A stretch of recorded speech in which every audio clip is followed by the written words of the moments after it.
purai maka dan nabita la tazulu qadama ala abdin hatta yus'alu arba'ata asya'a.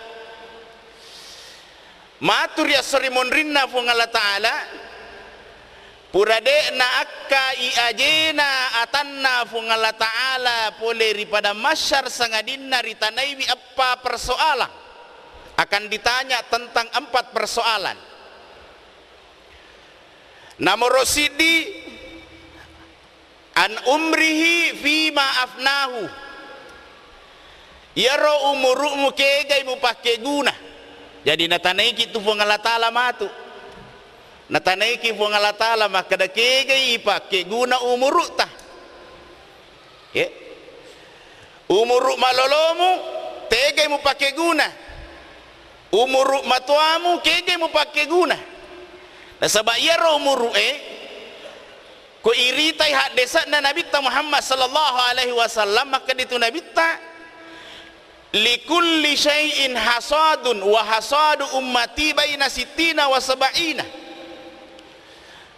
Segala sesuatu itu ada masa petiknya dan masa petiknya umatku kata Rasulullah baina sittina wa sab'ina, antara umur 60 dan nia umur 70.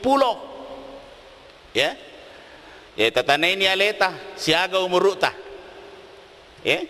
siaga umur ta.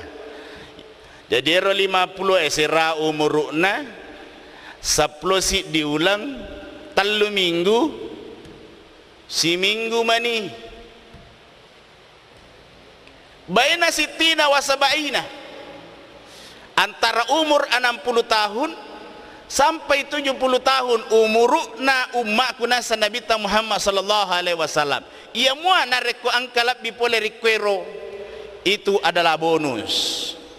Jadi natanai kitu matu umur tapung Allah ta'ala pak maka dekege itaro yero kege pakai guna yero umur tak roh ipakai guna mogiri de cengiari gana rijai